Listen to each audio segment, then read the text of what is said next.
പോയ ഡോക്ടർ പറഞ്ഞത് എനിക്ക് ദഹനക്കുറവിന്റെ പ്രശ്നമാണെന്നാ. സൂര്യ സാർ നിങ്ങളെ ദേഷ്യം പിടിപ്പിക്കാൻ വേണ്ടി വെറുതെ ഓരോന്ന് പറഞ്ഞതാ. സാർ അങ്ങനെ പറഞ്ഞാൽ എനിക്ക് എന്ത് ചെയ്യാൻ പറ്റും?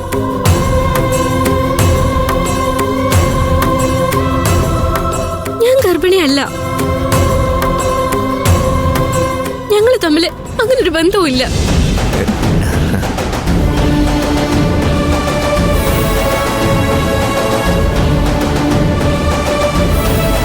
എന്താ മോളെ നീ പറഞ്ഞത്? ഇവരൊക്കെ ഇങ്ങനെ ഭീഷണിപ്പെടുത്തിയ ഇങ്ങനെ ഒരു കള്ളം പറയേണ്ട കാര്യമുണ്ടോ? സർ, ഞാൻ പറഞ്ഞത് കള്ളല്ല. പത്മ മാഡത്തിന്റെ ദേഷ്യം പിടിപ്പിക്കാൻ വേണ്ടി സൂര്യ സാർ പടച്ചുണ്ടാക്കിയ കഥയാ.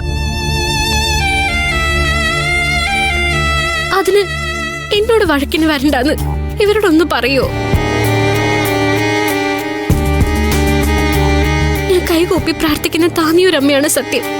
എനിക്ക് അങ്ങനെയൊന്നുമില്ല. ഞാൻ എന്ത് ചെയ്യാനാ സർ?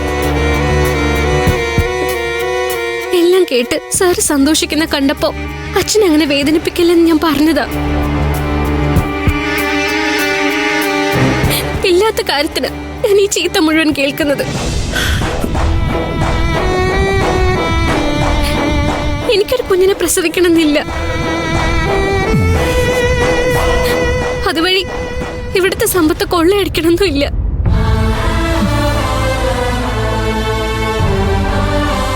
ഞങ്ങളുടെ കുടുംബം പാവപ്പെട്ടതാ സർ.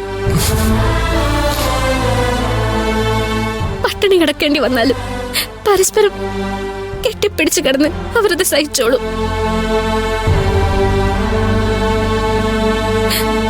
അവര് ഒരു സമ്പാദ്യവും സ്വപ്നം കണ്ടിട്ടില്ല.